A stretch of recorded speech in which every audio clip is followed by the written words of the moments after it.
All right, everybody, let's get started. How are we doing?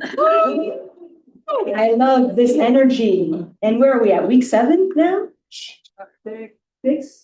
Okay, well, whatever. It's impressive, despite where we're at in the semester. Welcome to a celebration of literature and living writers. My name is Megan Marshall. I'm the director of the Hugh C. Hyde Living Writers series. And tonight we have a beloved member of the San Diego and SDSU community. Before I welcome him up to the podium, though, I do want to thank a few folks who have helped to make this series and event possible.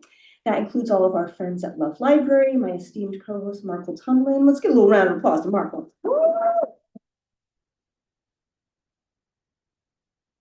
Holding it down the back of the room since 2011. Also want to thank our other friends from Love Library, Laura Bliss and Rebecca Williamson. I want to thank the Department of English and Comparative Literature and instructionally related activities for their continued support of this series. And it's also paramount to acknowledge the space that we are privileged to share this evening. For millennia, the Kumeyaay people have been a part of this land. This land has nourished, protected, and embraced them for many generations. And as members of the San Diego State University community, we acknowledge and celebrate this legacy. Lastly, please silence your cell phones if you've yet to do so, and know that the event is being recorded, but don't worry, all you see is this right here. And if you are interested in viewing this recording and many other amazing Living Writers related content, please check us out on YouTube. So without further ado, I am honored to introduce tonight's featured author.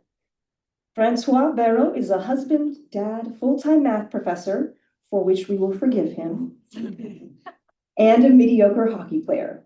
He's the author of San Diego Stories, which was published by Cowboy Jamboree Press, and the novel A Question of Family, which was just recently published by Stanchion Press. He's been widely published online and in print. His work has earned Pushcart, Best of the Net, and Small Fictions nominations. He serves as a fiction editor at the Twin Bill and reads for Porcupine Literary. In addition to having his writing lauded as fearless and empathetic, a dynamic combination, touching and wildly entertaining, and being championed as an author to watch, François is a dedicated, admirable literary citizen. As you heard from his bio, he works to highlight the work of other authors as fiction editor at Twin Bill, as a reader for Porcupine Literary. He's guest edited for many other journals, including Stanchion and Raw Lit. He participates regularly and welcomes others to the local fabulous open mic event, Dime Stories. Shout out to Amy Wallen, who started Dime Stories. And he's also a mentor in San Diego Congolese refugee community, in addition to being a mentor for his students and faculty at Miramar College. His own writing seeks to engage with community and citizenry in similar ways, to explore and highlight diverse voices and perspectives, to underscore the need for literature as empathy generator, as a mirror that reflects complicated truths and reminds us of our humanity. So for all these reasons, we are lucky to have him back at SDSU tonight. So please give a warm welcome to François.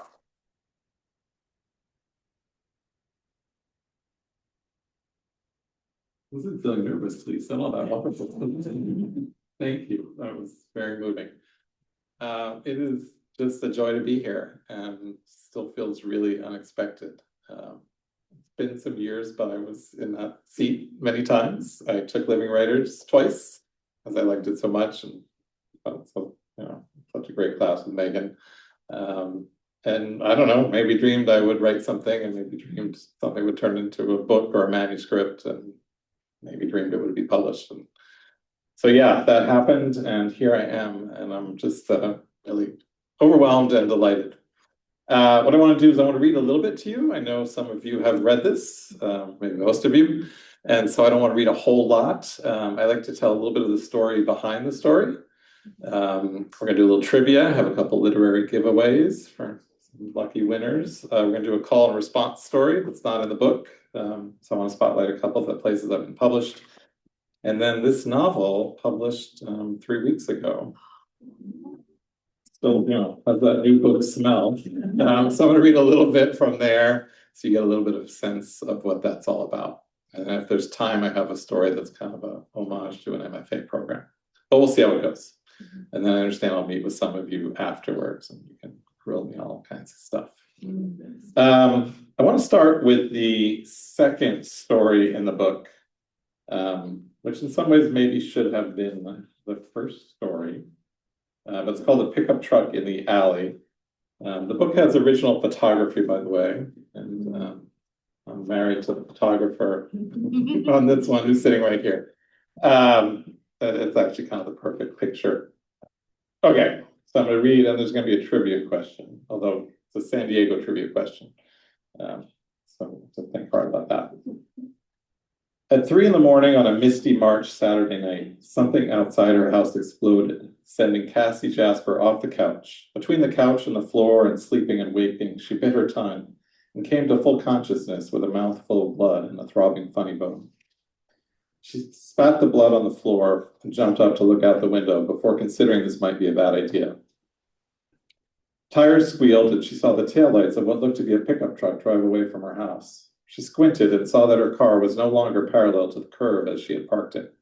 It was also not separated from the neighbor's car in front of it. The police arrived half an hour later. In the interim, Cassie had gotten her 11-year-old twins back to sleep, talked to her husband Warren through the bedroom door. He was on a second bout of COVID and quarantined in the room, applied a baggie full of frozen peas to her swollen tongue and brewed coffee. The 2 San Diego police officers were both men who looked to be in their late 20s. The shorter one, Gomez, was familiar. Former student. After they'd circled the car and taken the obligatory notes, her car probably totaled, the neighbor's probably not, they sat at her kitchen island, only Cassie drinking coffee. You have any enemies? Gomez's partner asked. Not really, Cassie said. Not really? Well, I'm a high school principal, so there's that. The 3 looked at one another. Maybe I'll take that coffee, Gomez said. On Monday morning, Cassie sat at her desk trying to focus on the latest district email. She could hear the nails of her administrative assistant, Arliss Wooten, as they struck her keyboard. Arliss, when did I implement the no suspension policy? November 1st. The answer came with no interruption in the typing rhythm. How many students did I suspend in September and October? 3. Cassie chewed the end of her pen. 2 boys who smoked pot in the locker room. Harmless. Another who pulled the chair out from a classmate, causing her to fracture her tailbone. Stupid, but the kid had cried with what seemed like genuine remorse. Arliss. Yes, Cassie. Typing stopped. What about athletes? Athletes? Since my new rules, how many of them off the teams? Cassie had managed to skirt district policy and institute stricter academic guidelines for athletes, causing bitter dissent within the school and community. Many argued that athletics was the only thing that connected the students to school, and she had received more than one vaguely threatening voicemail. Still, she'd stayed firm. A 2.0 student was a second semester senior year D away from not graduating, and she'd seen too many of these.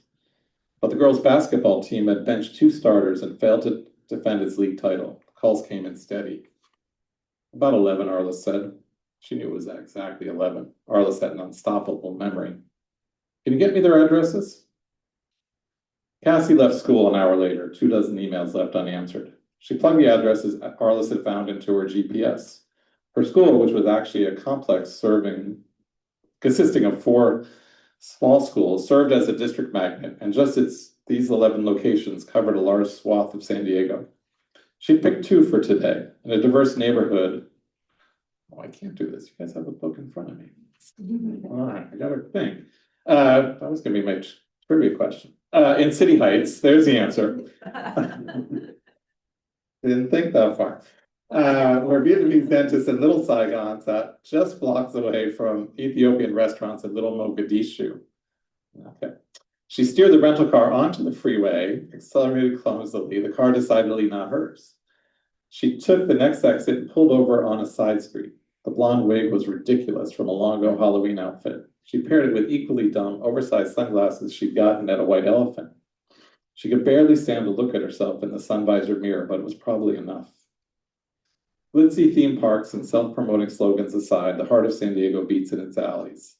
Alleys with sandy footprints behind surfer shacks leading to the beach. Alleys connecting urban thoroughfares behind taco shops wafting carne asada fumes. An art-filled alley running between 2 churches where a larger-than-life Aztec warrior stares at a series of stylized neon stick figures. Cassie found the first address, 2347 and a half, in an alley which looked about the width of her car, of a car and a half. She should have parked, but worried her signature yellow running shoes, which she'd neglected to change, would give her away. Teeth gritted, she edged past a car parked tight against the chain link fence, waiting for the sound of metal on metal. She saw no trucks. What was she doing? Stop there. Some of you, I guess, might know what she was doing or know how this one ends. A couple things about this one, then I will throw out a trivia question. This is the last story I wrote for the collection. The collection actually, so the collection is a series of stories, all of which are connected to San Diego, right? There's a novella at the end. I didn't set out to write it that way. I just wrote a bunch of stories. Some got published, some didn't. Enough got published that I thought, you know, these are not too bad. And then I realized that I had this theme of San Diego, and it was very much influenced by Professor Martin, who some of you may know, who was very much into linked short stories. So I thought, okay, I have this San Diego theme. This story I wrote intentionally to kind of take obviously she's going to drive around town and try to find this pickup truck. So there was some intentionality to take people to neighborhoods, including neighborhoods that I like and that I'm familiar with. But on a deeper level, my favorite line, maybe my favorite line in the book, I don't know that authors have favorite books or stories, but they have some favorite lines, I think, is this line of, let's see theme parks and self-promoting slogans aside, the heart of San Diego beats in its alleys.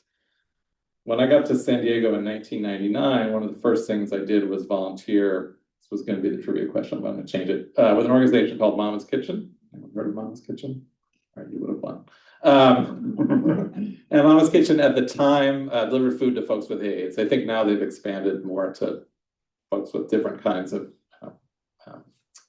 medical issues. And so I volunteered with my then 4-year-old, and this was pretty early, and this was before we had cell phones and GPS and stuff, and it was also before he could read.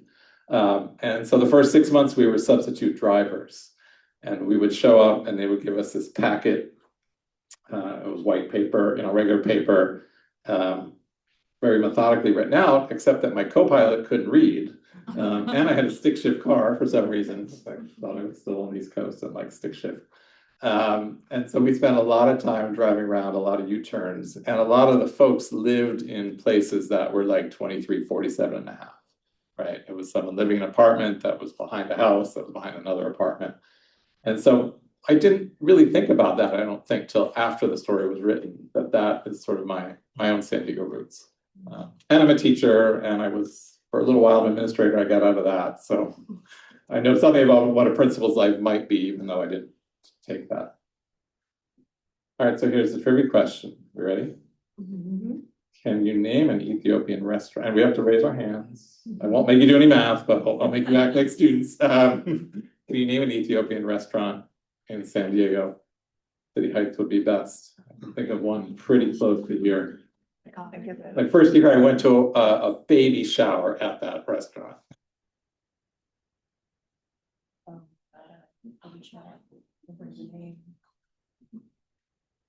It's next to Samaria.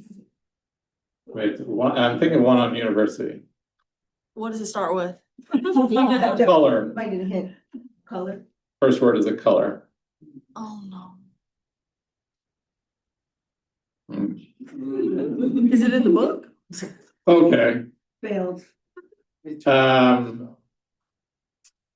My first job was I taught at a high school, also on El Cajon near Fairmount Ave. Pretty famous San Diego high school, I would say. No. Yes. Yeah, you. I don't count. Oh, Hoover. Hoover High School. We got that one. Yay! All right, so the prizes I have is something else called Stories. This is actually a magazine called Philadelphia Stories. This is their contest issue. There may be a story of mine in there. It is an organization, obviously out of Philadelphia, community-based organization, and they print 5,000 of these and distribute to every public library, every cafe in like the Philadelphia, Jersey, Delaware area. I've actually joined the board. I'm really interested to figure out how they do this, because it's really quite a beautiful publication. So if anyone here wants to help me figure that out, and then we can produce San Diego Stories as a community-based magazine. Thank you. All right. One of the things I really appreciated at my time here, and again, I'll cite Professor Martin, who I just saw a little while ago. He really pushed us to take risks in our writing. And so when I describe the novel, you'll see that it's kind of non-traditional. The story I just read, I would say, is a fairly traditional story. There's a narrator, there's a plot. It does the things that stories do. Hopefully it does it in a good way. I want to read to you from the strangest story in the book. And I was laughing the other night because a friend of mine just got the book, and he said, well, I'm reading your book and it's mostly good. It's mostly good. Well, that's great. And then he said, but there's this one about my brother, and WTF, that one, and my wife doesn't understand it either. And then I have another friend who says it's by far the best story in the collection. So, I can not judge that at all. This one, the connection to San Diego is Tijuana. I understand that Tijuana is its own city that deserves its own collection, hopefully it does. But I've come to love Tijuana because I live here in San Diego, right? If I didn't move here, I wouldn't have known it. So I felt like I wanted to include it, but I don't want to make Tijuana feel dismissive, or, I don't want to make myself an expert on Tijuana. All right, stories my brother told me. Uncle Giorgio had a monkey. What? A monkey? A real monkey? A monkey. He had it for 10 years. What kind? How come I never heard of it? He died before you were born. Actually, on the day you were born. On the day I was born? How? How? Yeah, how'd he die? And what kind of monkey was he? He was a small monkey. No one ever really knew what kind. The kind that sits on your shoulder. The kind that goes with an old man who plays a music box. That kind.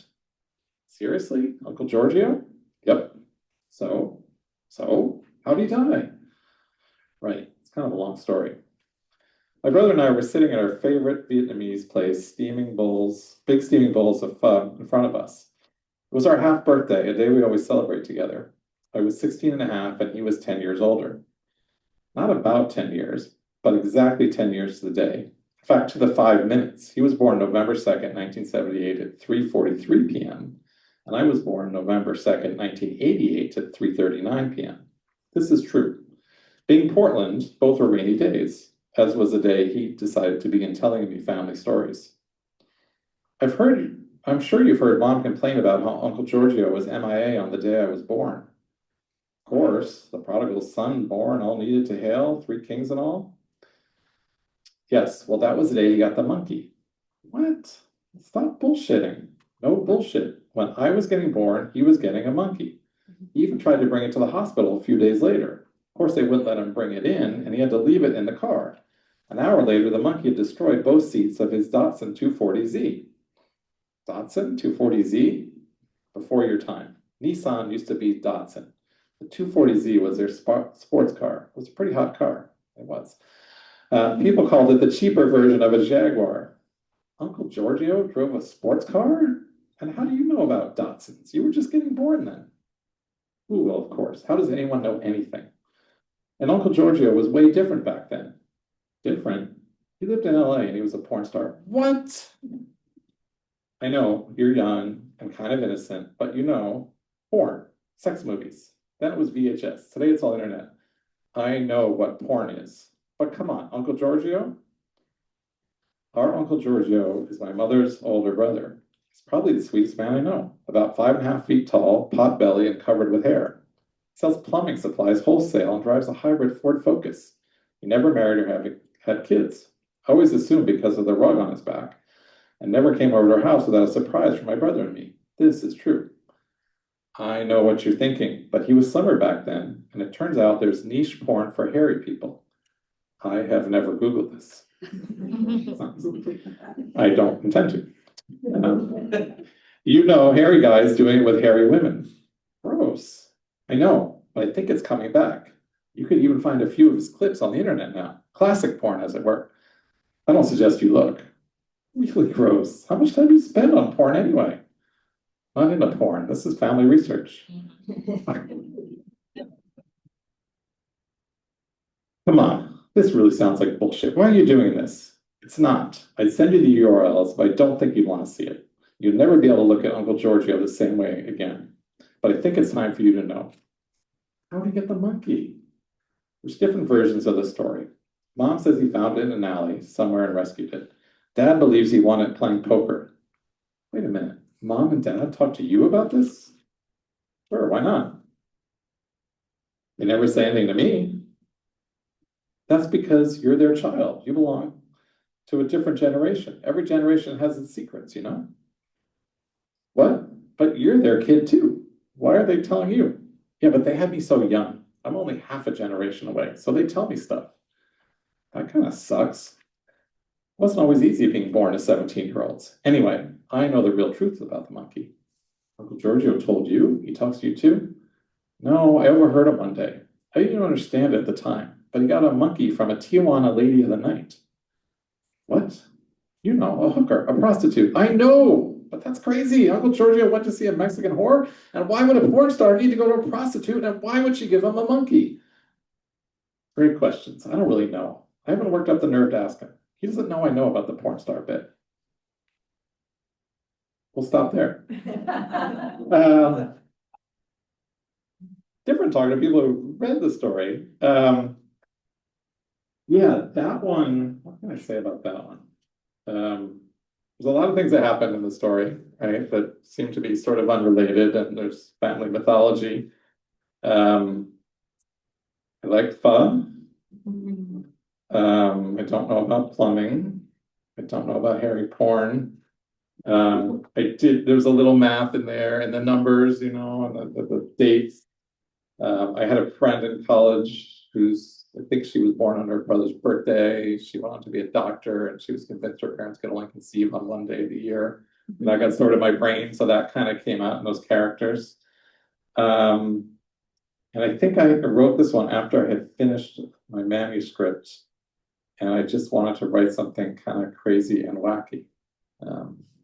And again, as some of you know, the monkey turns out to be sentient in different parts of the story. And I do remember Professor Martin saying, well, not every editor will want to publish, you know, a sentient monkey. But fortunately, I found a couple that would. Okay. Let me go to, no trivia for that one. I don't want to ask you about porn, you know. Keep that knowledge to yourselves. You said I could swear, but that'll come later. But the porn part, you know, yeah, that could be way later. That's right. So, which is why we're going to the border. We're flirting with the border. So, Borders is actually the first story that I wrote. One of the first stories I wrote. Well, maybe that's not quite true, but one of the story that I wrote here at San Diego State in my MFA program. And it is the first chapter of a novel that is not published, but I wrote that here. And so I'm going to write it. I'm going to read the first couple pages and then tell you a little bit story behind the story and give you a trivia question. Kind of a hard question though, but we'll see how we do. Borders. I shouldn't be here. It's Thursday, 1:15 a.m. I'm in a fast food parking lot overlooking the lights of Tijuana, sitting in the beige 92 Toyota Camry I inherited from my grandmother. The lot sits on a steep side street, not 50 yards from the massive border crossing complex. I'm all over the place. The immediate, tomorrow, or rather today's 8 a.m. lecture, 11 a.m. seminar, 3 p.m. 10-year review meeting, mine. But also the ridiculous. If an earthquake were to hit here, would the Jack in the Box simply slide right into Mexico? And would that be considered illegal immigration? The parking lot is surprisingly full, although the bright fluorescent lit restaurant is almost empty. Two ominous-looking vans with obscured license plates and no observable occupants sit directly across from my spot. To my right, 3 taxi drivers lean on their hoods, holding steaming coffees and chatting amicably in Spanish. Their baritone voice is too low for me to get much beyond passing phrases. They're solid men with thick fingers, mustaches, and heavy flannel shirts to warn off the November chill. Any of them could easily do what I'm here to do. I shouldn't be here. Shortly after I arrived, two girls pulled in, driving a late model Honda Civic with extra lights and flashy rims. Common features here. Only one got out. Pretty, heavy set, heavily made up with a tight turquoise dress, highlighting meaty thighs and an ample ass. She disappeared, heels clacking on the pavement. I returned with several cartons of French fries. I watched them eat and light cigarettes, steam and smoke clouding their windows. What are they doing here?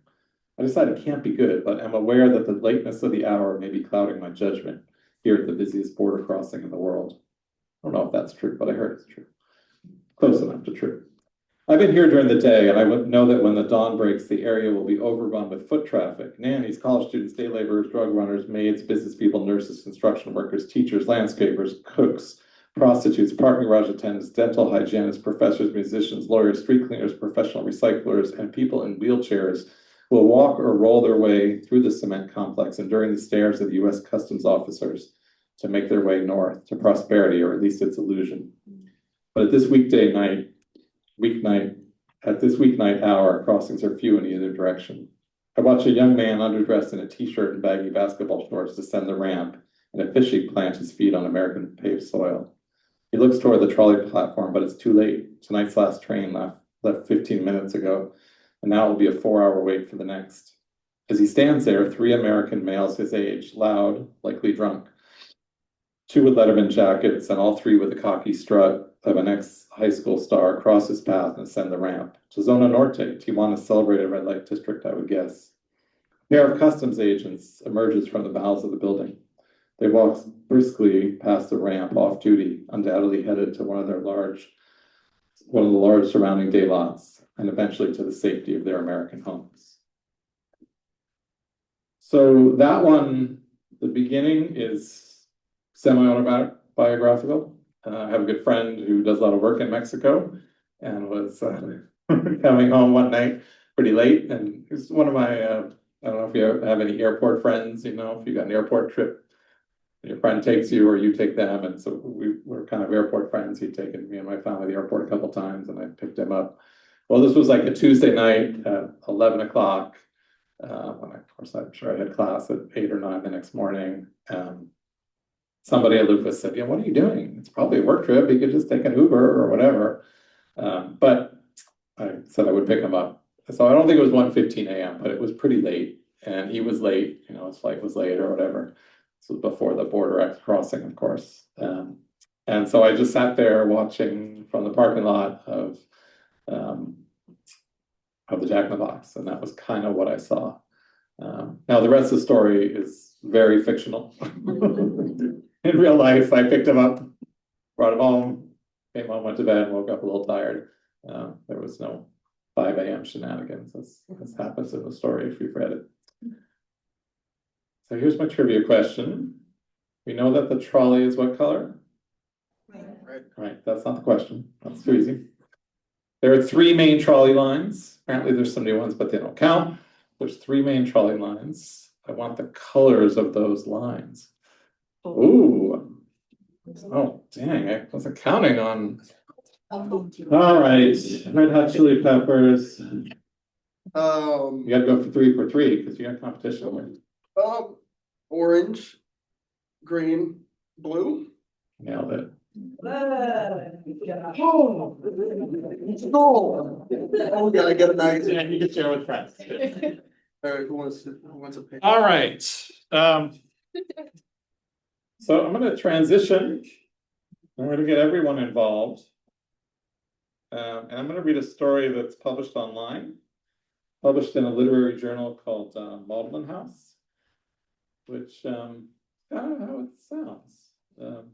Do some interesting stuff. But you're going to participate in this one. Okay. My father was a literature professor.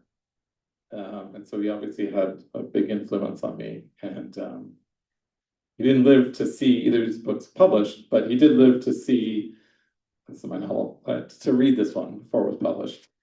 And he was, very, very kind. But he did mention that there were a lot of F-bombs. Like that, it's just modern vernacular. And my grandmother, my maternal grandmother, was a big influence on me. She was a fierce Scrabble player until the age of 100, when she could hardly see the tiles, but could still play well. And she wasn't opposed, she wasn't a prude, but her opinion of cursing was that it was kind of lazy, that you're just using that word. But apparently, maybe I'm lazy or I like that word. So this story is called Taco Bell, Pete Buttigieg, and Me. So I'm going to pause, and you're going to fill in the blank. And your choices are Taco Bell, Pete Buttigieg, or some derivative of fuck. Are we ready?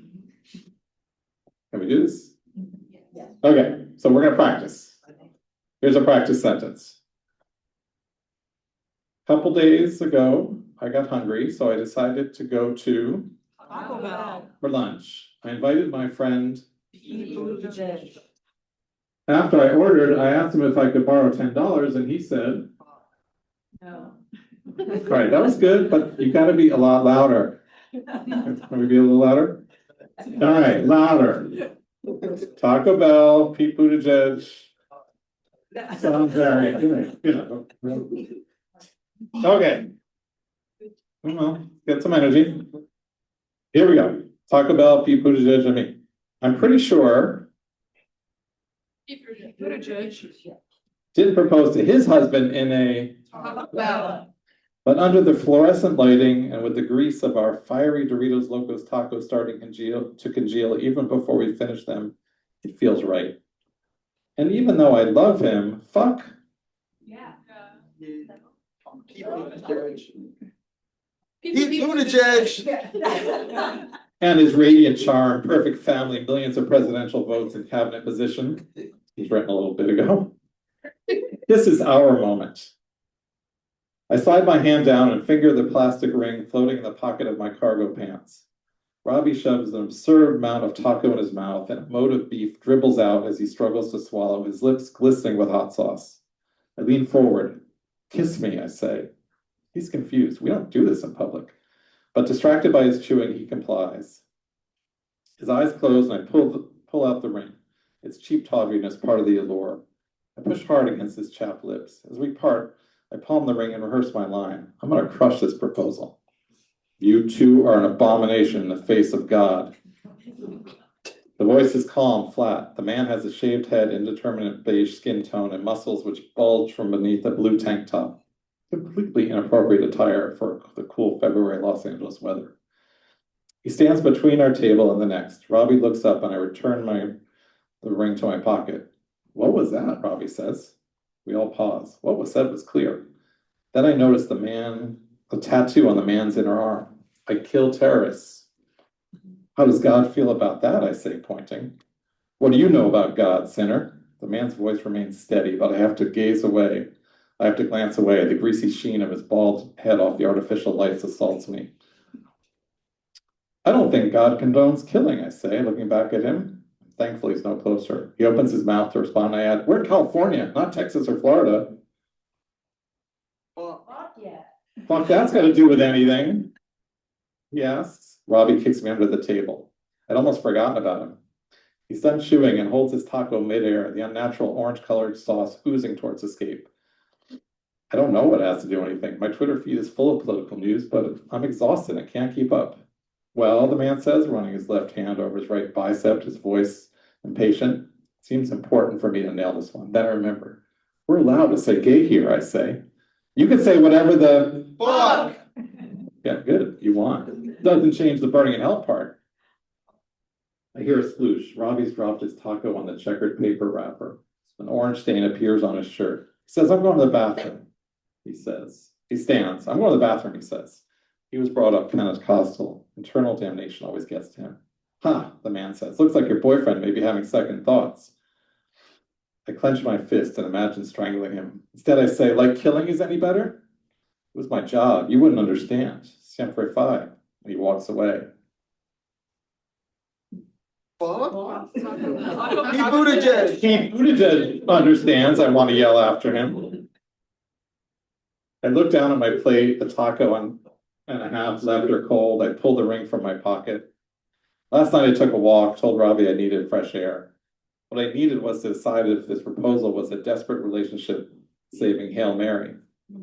Before the overpass were orange construction signs. Infrastructure passed. I knew that much, and Taco Bell. Pete Buttigieg. Pete Buttigieg was fixing this one come Monday.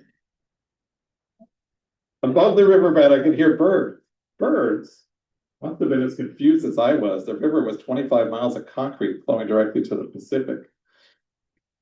We'd had rain a few days before, and there was just enough moon to faintly illuminate some water puddles below. The ring weighed heavy in my pocket. I pulled it out and dangled it over the edge and hesitated. Could it be a choking hazard for an egret? Hey, my fist squeezes the ring, its plastic edges cutting into my palm. He's gone. Robbie stands before me, his hands wet. He never dries them fully. I loosen my grip on the ring. Yeah. You done? He says, looking down at my food. Yeah. Me too. I'll get a doggy bag, he says. Who brings home a doggy bag from Taco Bell? He turns towards the counter and I spin the ring on my finger. We do. So.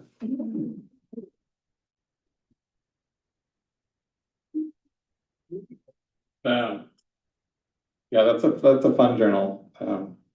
Haven't looked at them recently, but might be a fun one for some of y'all to check out.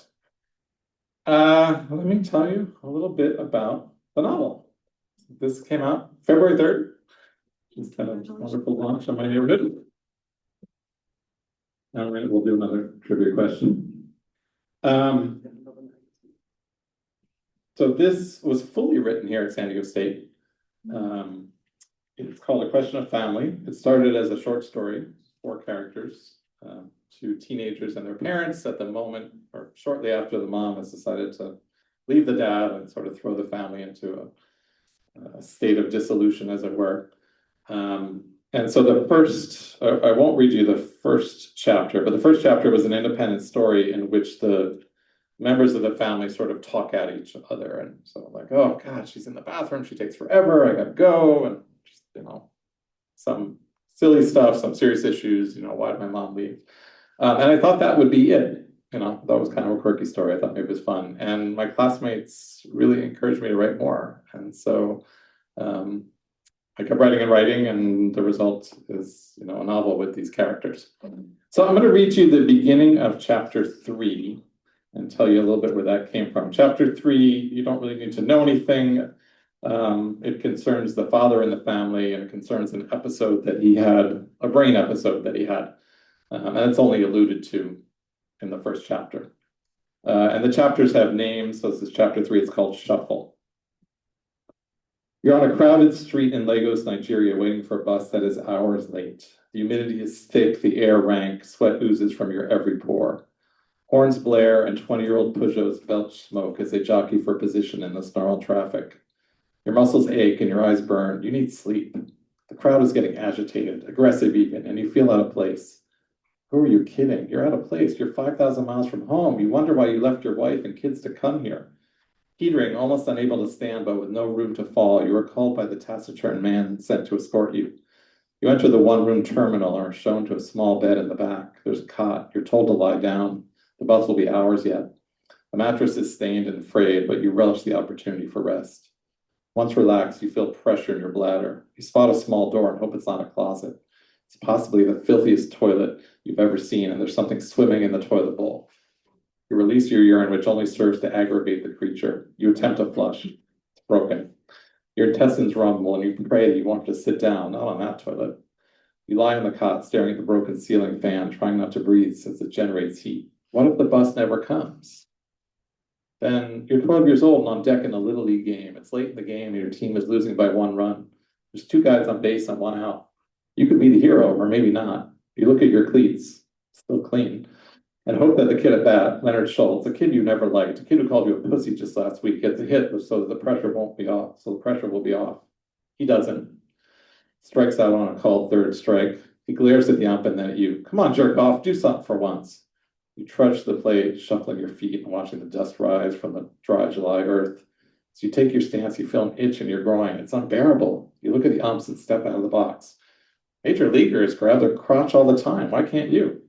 But you know you can't. There's this itch, and maybe it's more, some strange feelings down there. Let's go, says the ump, and you wince, trying to will away. Suddenly, you're back, a 38-year-old man sitting at his kitchen table with a half-eaten turkey sandwich on rye and a glass of cranberry juice in front of him. quiet and you wonder where the kids are before remembering that it's a school day, but you're home. You don't go to work anymore. You can't even drive. You hear a voice, Grace, on the phone talking loudly. You take a slow drink, listening. We saw another one yesterday, a neurologist. Yeah, that's it, the third one. We had to drive Ann Arbor. He was a specialist, a big shot. You immediately pity your wife. She's talking to your parents, both of them. They always each get on a line, interrupting each other, neither of them hearing well. You know you should be having this conversation, but you can't. You take a bite, keep listening. Never seen anything like it in person or literature. Literature, yes, you know, scientific papers and journals. It must be neurological and it must be from the crash, but he can't explain it. They ran all kinds of tests and scans, but no, he's not any better, not any worse either. Just continues. 1 minute he's here and the next he's gone, somewhere in his past. I know he's always been a daydreamer, but this is different. He's gone, truly gone to past reality. Is he what? No, he's not asleep. It's not a sleep disorder. We don't know. I'll stop there. So this is actually really fond memories. When I turned this in to Professor Martin, I remember him telling me that it could have been 3 times as long. I was like, it's essentially a series of anecdotes, many of which have happened to me in some form or another.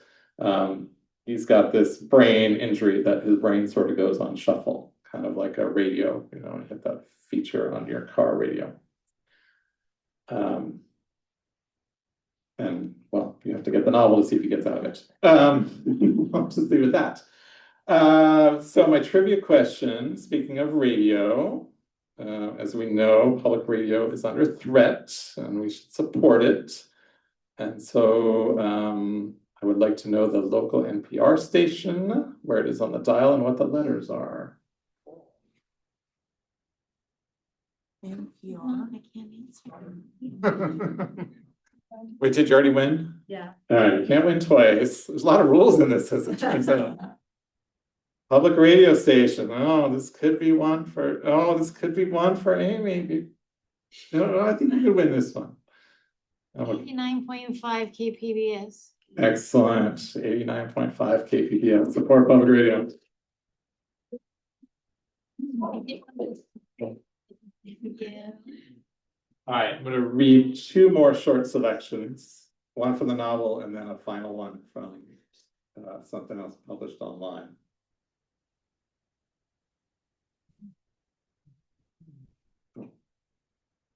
Here we go.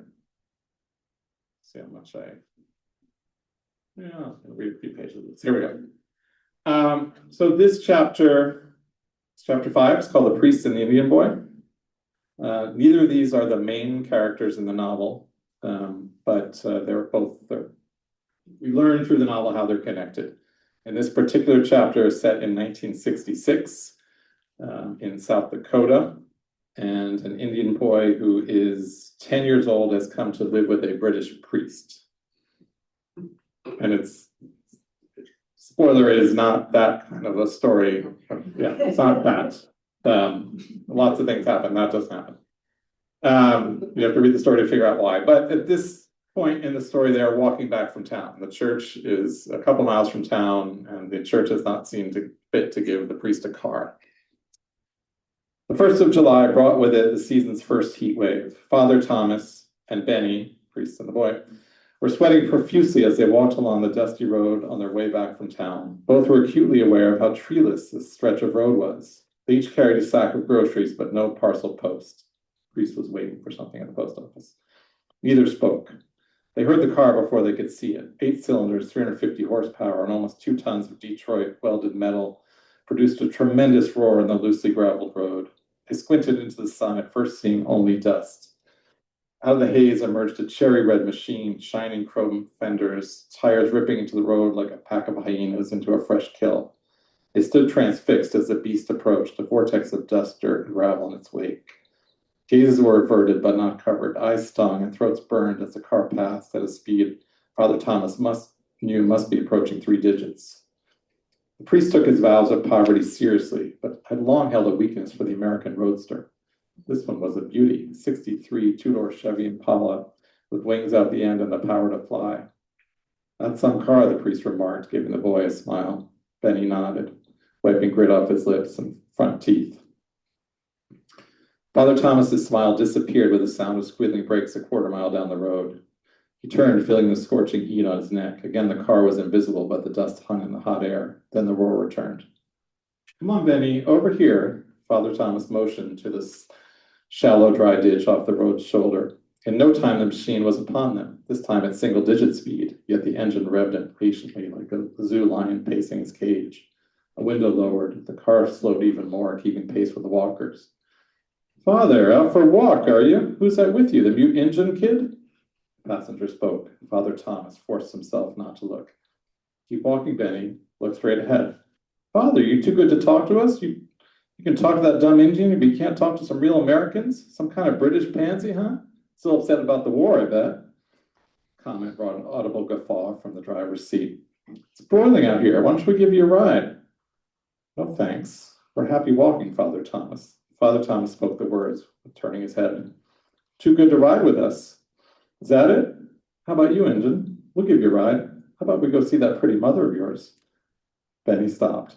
Keep going. Father Thomas spoke softly but strongly, and the boy complied. Kyle, get you a load of this. A long-haired Injun boy, dumb as the day is long, too good to speak to us. Now Father Thomas stopped and for the first time looked towards the car.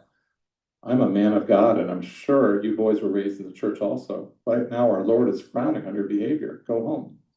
Trying to pull some God shit. Kyle, did you hear that?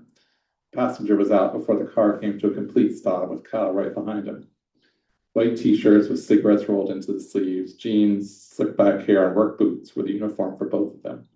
Boys on the cusp of manhood. Kyle was blonde and taller, his face a bit softer. The other had black hair, an angular jaw with a permanent sneer and scraggly hair on his chin. In a flash, they were in the ditch, blocking passage.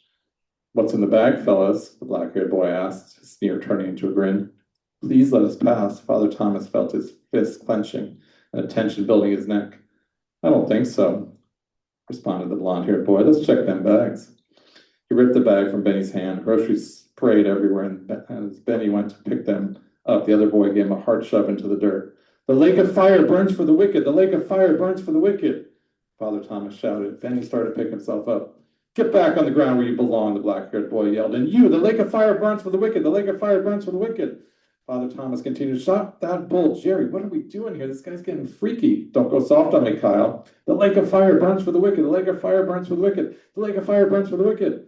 Father was now chanting, his eyes locked into Kyle's. Benny stood frozen. Lake of fire burns for the wicked. The lake of fire burns for the wicked. Cut the goddamn Jerry, stop. The lake of fire burns for the wicked. The lake of fire burns for the wicked. Priest chants continued, eyes not leaving Kyle. Blond boy turned, stumbled out of the ditch, scraped his hands on the gravel, picked himself up, and hurled himself at the Impala. To hell with you and your engine, the remaining boy shouted before beating his retreat. A moment and a cloud of dust later, the Impala was gone. Father Thomas sat on the side of the road, his hands shaking and thinning hair. For the first time, Benny looked scared. Father, get up, you did it, they're gone. The priest continued to sit, tears now making tracks through the dust on his face. Benny extended his hand to him. The father grabbed the moist hand and allowed the large boy to pull him to his feet. He wiped his eyes and looked at Benny. I was so afraid of what they might do to you, Benny. They might have beat me up, Benny said, his tone suddenly matter of fact. You weren't afraid of that? I've seen it before. It happened to my cousin. Sorry it happens to anyone. What would your father have done? He was pretty big and tough. He wouldn't have had a problem with those two. Stop there. Lots more happens.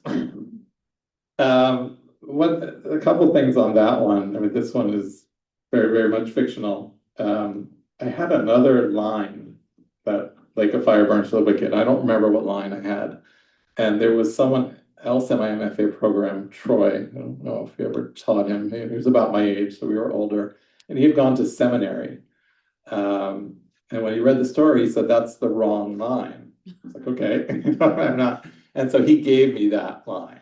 And I just sort of, it's the first time actually I read it aloud, I think. And I don't know, just that idea of getting feedback, right? And that it was like the perfect reader for that perfect segment. Because I think the line that I had was probably much more known. I don't know, he explained to me at the time this where the lake of fire burns for the wicked came from, but he convinced me like this is what, yeah, this is a better line. Didn't trim. All right, I'm gonna do one more really quick one. All right, this is my homage story to San Diego State. It is not in any way autobiographical of my time here, but I want to make a point when it is a flash piece. This was published in a magazine called The Daily Drunk, I believe. I think that's the name. It was part of an anthology, and you had to submit a song with it. So this is called 18 Wheelers, and the song, if I was clever, I would have queued it up, but you can look it up. It's called Truck Driving Woman by Norma Jean. Okay. Tawny raises kangaroo rats. Tawny lives in a treehouse. Tawny has a book contract. Tawny is bisexual. Tawny is asexual. Tawny has an ostrich tattoo on her ankle. Those were but a few of our stories about Tawny, the woman of mystery in our small MFA program, housed in a crumbling building, well, maybe not here, in a neglected satellite campus of an underfunded state college. Needless to say, our collective esteem was poor, and some days only those rumors shared over cups of Nescafe, solidarity with the Sandinistas, whatever that meant, kept our spirits up. We knew some things. Tawny attended every workshop, ate buttered toast wrapped in a napkin, spoke little, and was working on a collection of stories about the intersecting lives of women truck drivers. She was tall, freckled, and despite her name, pale. One night, after the instant coffee had turned to cheap tequila, straws were drawn, and I lost, or maybe won. I was asked Tawny to dinner. The following week, I got lucky. My car wouldn't start, so I biked to campus in the rain, arriving just as she did, my front wheel skidding to a stop in front of her green Subaru. You're soaked, she said. Want to grab a bite sometime, I said. We met on Saturday at a Vietnamese place she suggested. I looked from the yellow-stained laminated menu to the paint peeling on the walls. Tawny read my mind. Food's excellent. I'll order. The shrimp and the spring rolls were so fresh I thought they were alive. This is amazing, I said. What do you want to know, she said. My spoonful of pho stopped halfway up to my mouth. This dinner, you were put up to it, right? Did you lose a bet or something? Spoon dropped into my bowl and the hot broth splattered on my beige shirt, my second best one. I fought not to look down. We do wonder, I said, holding her gaze. Ask, she said. Do you have a book contract? Fuck no, she laughed. Do you think anyone wants to read a book about chicks driving rigs? I didn't know, so I shifted my seat and moved on. Do you raise rodents? You'd be surprised what zoos pay for them, she said. Do you kiss boys or girls? I felt silly for even asking. She leaned forward, grabbed the back of my head, and stuck her tongue in my mouth. I tasted basil. She pulled away, biting my lip. It hurt just enough. Do you think my stories are any good? No, she said. She was right, and a week later I was an MFA dropout, hoping my car would make it across the Texas Panhandle, where a job awaited me as a high school English teacher in a rural school district. I rented a shack with a prime view of the highway. Nights, struggling over lesson plans, I'd feel the house shake as 18-wheelers rumbled past. During cigarette breaks on the porch, I'd spot their incoming headlights and wave. Sometimes, I'd swear I could see a pale hand waving back.